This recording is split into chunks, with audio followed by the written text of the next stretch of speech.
अगर आप कथा में जा रहे हो, आप कथा श्रवण करने बैठ रहे हो, आप टीवी चैनल के सामने भी बैठकर कथा सुन रहे हो, आप मोबाइल पर भी अगर कथा का स्मरण कर रहे हो, और जिस भाव से आप कथा करवा रहे हो, सुन रहे हो, ये तुम्हारी चित्तवृत्ति में होना चाहिए कि कोई अगर निंदा कर रहा है, बुराई कर रहा है, तो हमको कथा में पहुंचने का मौका दे रहा है। अगर ज्यादा पाप बड़ा होता तो टीवी खोलने के बाद भी लाइट चली गई होती। अगर पाप ज्यादा बड़ा होता तो कथा के पंडाल तक हम नहीं पहुंच पाते, शंकर की कथा को हम नहीं सुन पाते, नाम जाप नहीं कर पाते, स्मरण नहीं कर पाते। भला हो उसका जिन्होंने हमारी निंदा करी तो हम कथा में पहुंचे, भला हो। तू क्यों चिंता है? चंचुला अभी भी कह रही है, अब मेरे को लोगों ने खूब अपशब्द, कई माताओं की आदत रहती बात पकड़ के बड़े, हमको तो सबने धोखा दिया, सब एक भी अच्छा नहीं मिला, मैं संसार में, हमारी तो जिंदगी बेकार हो गई। हमारे जीवन में दुख ही दुख लिखा था, घर पे थे तभी भी दुखी थे, हमारी मम्मी हमको झाड़ा से मारती थी, शादी हो गई, घरे आ गए, ब्याह करके पति के लात भूसे खा रहे, पी के आए, खूब गालियां दी, छोरा छोरी भी ऐसे पैदा हुए, हमारा सम्मान निकल में, पूरी जिंदगी ऐसी निकल, इतनी रो रो के बोल, पूरी जीवन ऐसा। तब ऐसा बोले तो हमारे भी कहने, तूने काय को खाया? जब पति जूता मार रहा था, डंडे मार रहा था, तुझसे नहीं कुछ बोलता नहीं मैंने, कुछ मत करती, माला लेके बैठ जाती, बस बाल खोल के, इतनी बड़ी तिलक लगा के, और ऐसी आंख फाड़ के देखती थी, बस एक ही तो काम करना था, बोल गलत है, बस वो जब डंडा लेके आए, बस कुत्ता में तेरे को मार दे तो गारंटी है, तू बैठ तो सही है की बात, बापड़ा नी सो जाए बिना रोटी का तो गारंटी मारी, बिना रोटी का नहीं सोए तो गारंटी।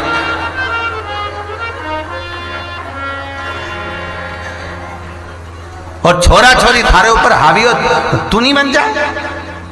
भजन में लिखा है, आरती में, तेरे भक्त जनन पर माता बीड़ पड़ी है भाड़ी, और दानव दल पे टूट पड़ी माँ, वो कैसे चढ़ जाए एक आध बार लात धर के जीवान में का, बस पटक नीचे लात धर दे छाती पर, निकाल ले जीवान का, और बाल खोल के भयंकर बड़ी बिंदी लगा के, फिर देख कहीं का छोरा छोरी कभी जिंदगी में थारे कुछ सता दे। अरे एक शिव पुराण है। ऋषि नारद पहुंच गए इंद्रलोक में। जब देव ऋषि नारद इंद्रलोक में पहुंचे, देव ऋषि नारद जब इंद्रलोक में पहुंचे तो वहां बहुत सारी अप्सराएं नृत्य कर रही थी, बहुत अप्सराएं नृत्य कर रही थी। एक अप्सरा देव ऋषि नारद ने देखी जिसका नाम था वपु। कौन सी अप्सरा है? नाम बोलो आप लोग। वपु। कौन सी अप्सरा है? वपु। एक वपु नाम की अप्सरा वहां एक कोने में खड़ी थी, ना नृत्य कर रही थी ना गायन कर रही थी, खड़े, जिसके मस्तक पर त्रिपुंड लगा हुआ था।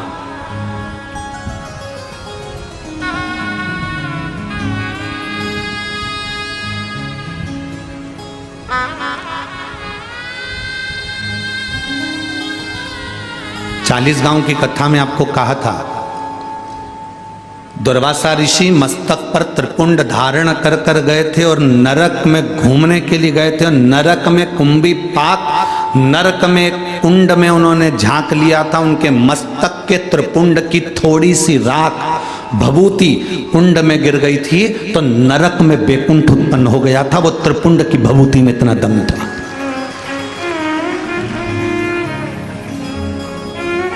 शिवजी पे चढ़ी हुई भभूत में इतना दम था। आप लोगों से निवेदन है, आप रोज भभूति नहीं लगा सकते, आप रोज त्रिपुंड नहीं लगा सकते, आप रोज भगवान का चंदन मस्तक पर नहीं लगा सकते, तो भगवान के ऊपर जो जल चढ़ता है उस जल को अपने ऊपर छीट लिया करो। 24 घंटे एनर्जी रहेगी, 24 घंटे बल।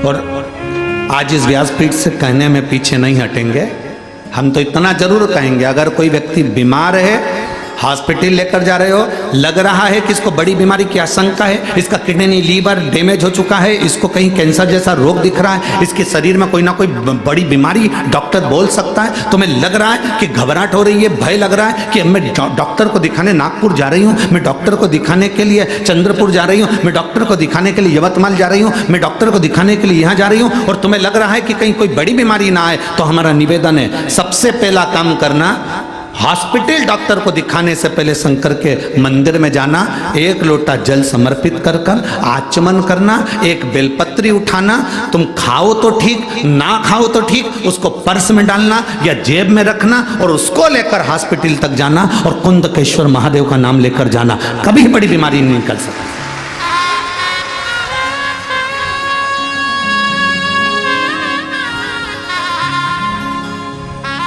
उससे मिलने से पहले, डॉक्टर से मिलने से पहले महादेव से मिलो।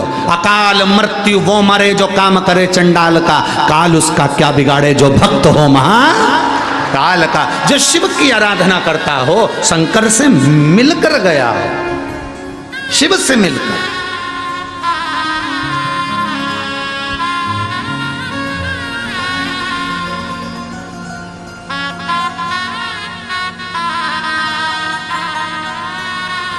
बहुत बड़े डॉक्टर को फाइल दिखा दी, फिर छोटे छोटे डॉक्टरों से जाकर कह दो हम बड़े डॉक्टर मुंबई गए थे, वहाँ ये डॉक्टर को दिखाकर, बड़े हॉस्पिटल का नाम ले दो, हमने वहाँ दिखाया।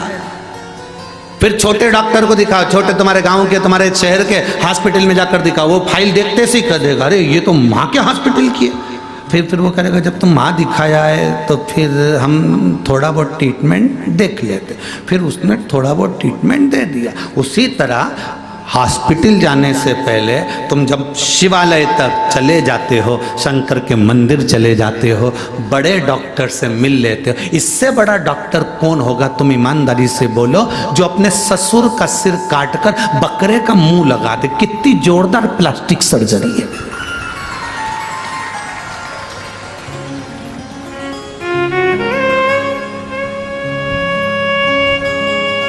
एक लड़के ने लिखकर भेजा, गुरुजी ये बताओ कि गणेश जी का सिर कटा तो शंकर भगवान ने गणेश जी का ही सिर क्यों नहीं जोड़ दिया वापिस, हाथी का सिर क्यों जोड़ा? तो हमने कहा ये तो कोई भी कर लेगा, हाथ टूटा हाथ कोई भी जोड़ देगा, पर हाथ की जगह पांव तो लगा के बता, तब मालूम पड़ेगा कि सही सर्जरी हुई कि नहीं। यहां से थोड़ी सी चमड़ी निकाल कर यहां लगा दी, यहां का थोड़ा सा अंग निकाल कर यहां लगा दिया, ये तो कोई भी कर सकता है। सिर कटा वही की वही सिर तो कोई भी जोड़ सकता है, पर दिक्कत जहां लोगों को लगती है, लोग कहते हैं सनातन धर्म पर उंगली उठाते उठाते तुम्हारे भगवान ने सिर काटा था, वही की वही सिर क्यों नहीं जोड़ दिया, हाथी का सिर क्यों लगाया। हमारा कहने का मतलब केवल इतना सा है, किसी मनुष्य के शरीर पर हाथी का मुंह जोड़कर अब समझे कि प्लास्टिक सर्जरी इसको कहते हैं, और वो भी जिंदा।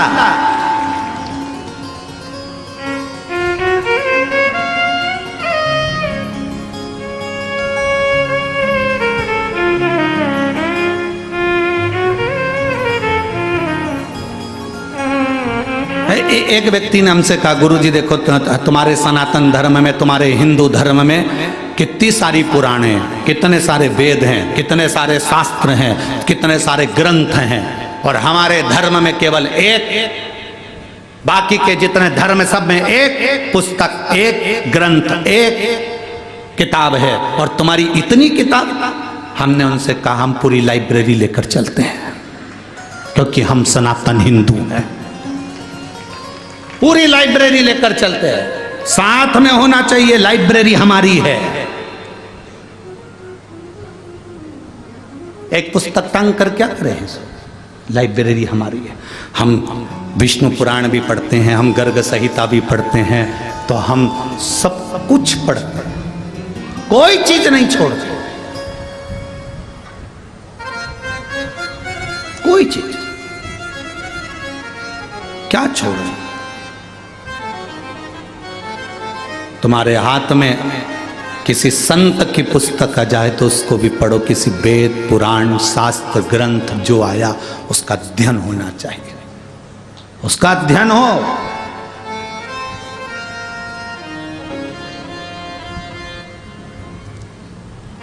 अब वो समय नहीं रहा जिस समय में केवल एक कथा वाचना चालू कर दो, इनका जन्म यहाँ हुआ, उनका जन्म वहाँ हुआ, उन्होंने ये करा, उन्होंने वो करा, और कथा पूरी हो गई। 4 भजन सुना दिए, सबको ताली बजवा दी, थोड़ा बहुत नाच लिए, कूद लिए और कथा पूरी हो गई। शिव महापुराण में तो इतना समय भी नहीं होता कि एक भजन की जगह 2 भजन गा लिया जाए। एक भजन के लिए भी थोड़ा सा समय बीच में फंसाना पड़ता है, तब जाकर कोई भजन हो पाता है, नहीं तो वो कथा इतनी लंबी तक चल जाती है कि आपके भीतर शिव तत्व कैसे प्राप्त हो। हम जिसके लिए आए, हम जिस परमात्मा को प्राप्त करने के लिए आए, हम जिसके दरवाजे पर आए हैं, वो हमें कैसे मिले। हम गुरु के दरवाजे पर जाएं, और उस गुरु के दरवाजे पर जाएं तो हम अगर गुरु के दरवाजे पर पहुंचे, भले हमारा गुरु वहां सामने नहीं हो, पर गुरु ग्रंथ भी अगर वहां पर है तो उस ग्रंथ में गुरु का दर्शन होना चाहिए। उस ग्रंथ में गुरु का दर्शन हो तो समझ लेना कि तुम्हारा गुरु के दरवाजे जाना सार्थक हुआ, तुम्हारा गुरुद्वारे जाना सार्थक हुआ। तुम मंदिर में जाओ, और मंदिर में जाने के बाद तुम अगर भगवान को जल चढ़ाते समय तुम्हारे भीतर की इंद्रियां आनंदित ना हो जाए तो तुम्हारा फिर मंदिर जाना व्यर्थ है। वहां आनंदित होना चाहिए कि मैंने जल चढ़ाया तो मेरी इंद्रियां आनंदित हुई।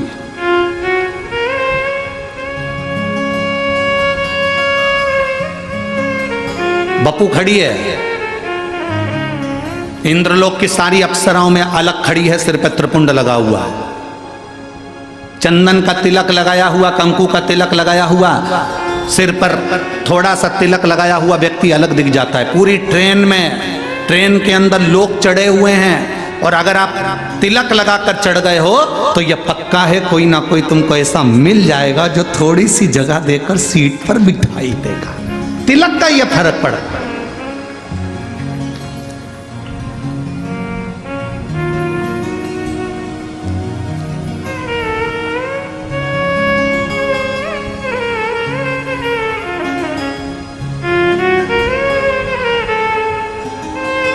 थोड़ा सा तिलक लगाए आपको सम्मान मिलेगा। बहुत बहुत हम कहेंगे आप लोगों को थोड़ी सी काली मिर्ची भी लग सकती है, क्योंकि हमारी बात से लोगों को जरा काली मिर्ची लाल मिर्ची थोड़ी ज़्यादा लगती है। हम कहेंगे आप लोगों को थोड़ा सा लग सकता है। बोल दूं क्या? बोलो, जम के तो बोलो, बोल दूं। एक कायदे के वस्त्र जब पहनकर आप कहीं जाते हो ना, तो किसी के बाप में दम नहीं है कि तुम पर निगाह उठाकर देख ले।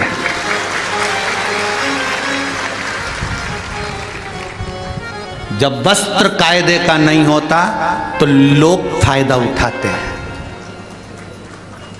वस्त्र कायदे का नहीं होता तो लोग फायदा उठाते हैं। घाव पांव में है तो डॉक्टर से पूछना कि पट्टी क्यों बांधता है। डॉक्टर को मालूम है अगर पट्टी नहीं बांधूंगा तो ये मक्खी उस घाव पर बैठेगी, इसलिए जितना हो सके पट्टी बांध कर चलोगे तो फिर ये आड़ी टेढ़ी मक्खी नहीं झूमेगी।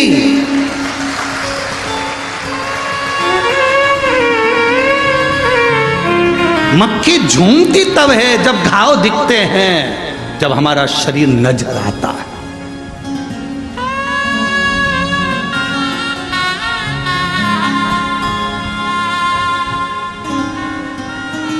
अपने तन को, मन को जितना ढक सकते हो उतना ढक कर चलिए। भजन को जितना ढक सकते हो उतना ढक कर चलिए। भोजन को जितना ढक सकते हो उतना ढक कर चलिए।